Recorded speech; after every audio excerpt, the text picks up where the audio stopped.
Good morning. Welcome back after your training period. So today we'll discuss about disposal of sewage effluents. So first we'll study the introductory part. So just check after conveying the wastewater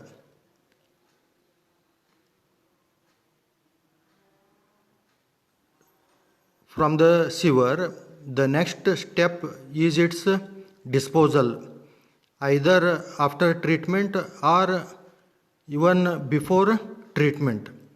So whatever sewage that comes, so its treatment is necessary.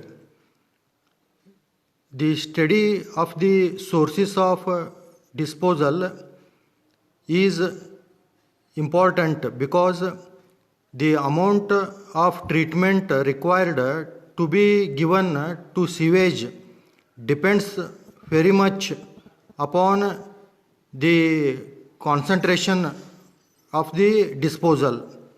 So its quality and its capacity, what all the impurities they are present in the waste, so it is all depend. So there are two methods of disposing the sewage. So the first method is dilution method, and the second method is of effluent irrigation, or it is also known as sewage farming, or even you can call it as disposal on land. So let us discuss these two methods. So first method is disposal by dilution. So disposal by dilution is the process whereby the treated sewage on the effluent from the sewage treatment plant is discharged into a river, stream, or on land. So whatever the sewage treated, that will be disposed on river or land.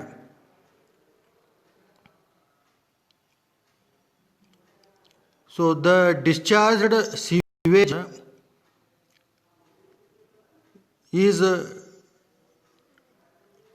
in the course of time, it is purified by what is known as self-purification. See, whatever we discharge the sewage into river, say for example, due course of time it be purified. So such process is called self-purification.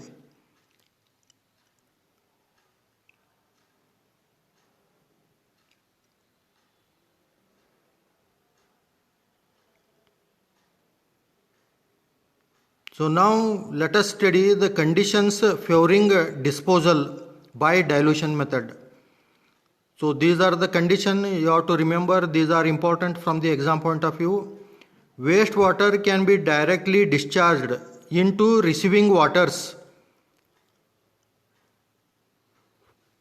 For that, what are the following conditions?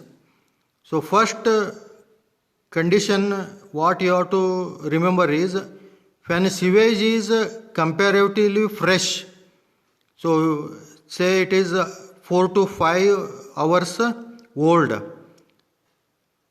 and flow free from floating and settleable solids. Then the second condition is when the diluting water has a high dissolved oxygen content. So DO of the sewage is also one of the important condition. Then third condition, where diluting waters are not used for the purpose of navigation or water supply purpose. So water should not be used for navigation and water supply. That is another condition. Fourth condition is when the flow currents of the diluting waters are favorable, causing the deposition, nuisance or destruction of the aquatic life. So whatever the aquatic life of water bodies, that should not be harmed. Then the fifth condition is where the wastewater does not contain industrial wastewater having toxic. So whatever industry discharges, you have to see that they should not have toxic substances. Then the next condition is where the receiving water is not a source of drinking water collection. Again, you have to check the source should not be of drinking water. And the last condition is when the outfall sewer of the city for the treatment plant is situated near some natural water resources of large volumes. So even your discharge or disposal, it should not be near to the water, large area water bodies. So these are all conditions you have to remember for dilution process. So now we'll study the conditions essential for treatment before dilution. So what all the conditions? So the first condition is where the wastewater discharge is determined to aquatic life. So whatever aquatic life that has to be taken place, that is one thing you have to understand. Where the wastewater contains industrial waste containing toxic substance. So this is again important, where industries are having toxic elements. Then where the volume of diluting water is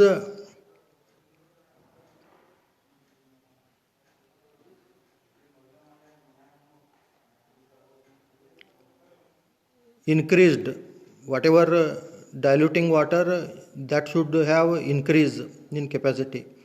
Where the receiving water are need for inland navigation.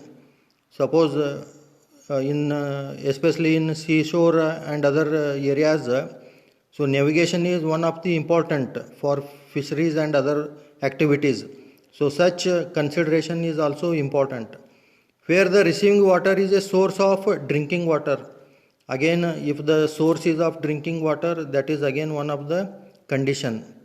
And where the effluent is not likely to be disposed easily due to tides, winds and cross currents, etc.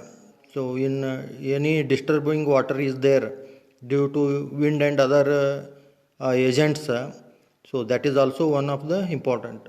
So if you want to treat any waste by the dilution method, before the treatment, these are all consideration must be taken. Then we'll study the standards of the dilution. This is the table for standards of dilution. So you have to understand the dilution factor and what all the standards of purification. So if the wastewater have the dilution factor above 500, then for such no treatment is required. So understand, if the dilution factor is above 500, no treatment is required. Then if it is between 300 to 500, if the dilution factor is between 300 to 500, so you require primary treatment of sedimentation. So whatever primary treatment of sedimentation that is required for the dilution factor between 300 to 500. Then if it is between 150 to 300, then you require sedimentation screening of the sewage. So these are the treatments required for dilution factor between 150 to 300. So if it is less than 150, then you have to see that it should be treated thoroughly by the procedures, so that whatever the ppm, 30 ppm of the suspended solids, so you have to see that it should not exceed 20 ppm. So these are all you have to remember as standard dilution conditions. Then we'll have the study on types of receiving waters for dilution. So which all the sources for receiving of the sewage, that we'll see. So the following are the different effluent procedures which are taken. So first, sources of perennial rivers or streams. So receiving sources, first one is perennial rivers. Perennial means rivers which are flowing throughout the year, or such streams. So in this, these are best type of receiving waters, because water is in this in continuous motion, because these are the rivers flowing throughout the year, so that river is continuously in motion. So that is the advantage of such resources. Then second, resources of lakes. So lakes may be used for dilution. The size, shape and volume of fresh water flowing into lakes should be considered before deciding self-purifying capacity. So when you are taking a lake, so what is the source for the lake, that should be taken for consideration. Then ocean. So ocean has abundant water. You know, ocean has got, because almost 75% of the world is of ocean only. So that's why it has very abundant quantity of water. And dilution factor is unlimited for sea water. And whatever the sea water should have 20% less DO than the river or stream water, because of exposure of huge quantity of water, so it has less DO. And you know, the sea water or ocean water is turbid. This is because of the so many dissolved impurities, and penetration of sun rays is less because of such waste in the ocean. So this is another receiving resource you have to understand. Then fourth, resources of estuaries. So estuaries, wide lower part, such estuaries should be taken for the dilution purpose. Then even creeks. So where seas are there, you will find the creeks. So even creeks can be used for the dilution purpose. So these are all you have to understand about the main types of receiving waters for the dilution. Then coming to self-purification of natural stream. So this is important. So when the wastewater or effluent is discharged into a natural stream, the organic matter is broken down by bacterial activities, and this bacteria will be able to generate the main nutrients like ammonia, nitrates, sulfates, carbon dioxide, etc. In this process of oxidation, the dissolved oxygen content of natural water, it is utilized for the activity for the bacteria, and due to this efficiency of dissolved oxygen is created. As the excess oxygen matter is stabilized, the normal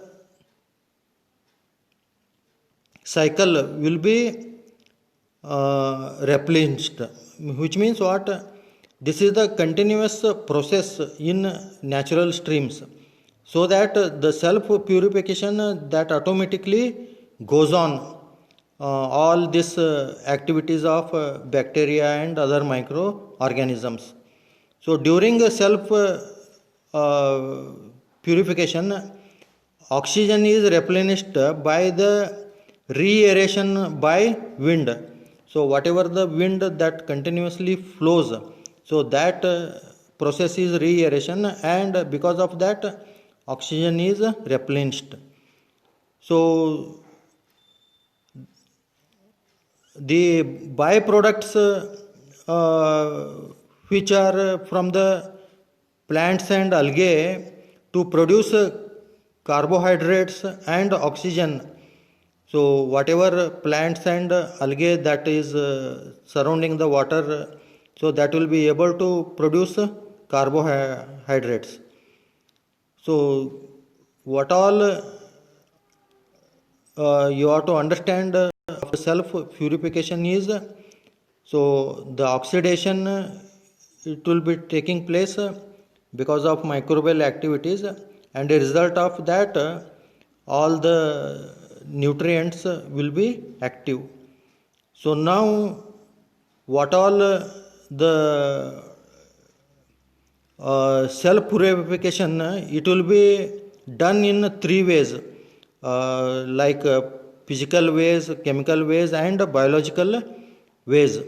So all this will discuss one by one. So first one is of dilution. So when wastewater is discharged into the receiving water, dilution takes place, due to which the concentration of the organic matter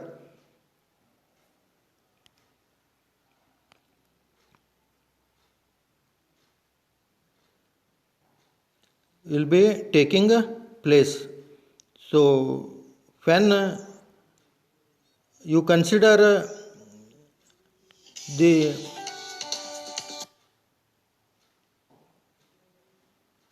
receiving sources of dilution, then we have the equation.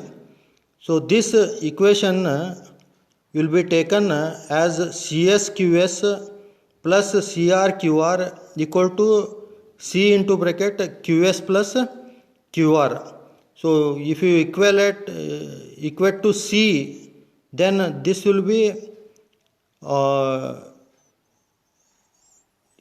equation CSQS plus CRQR divided by QS plus QR.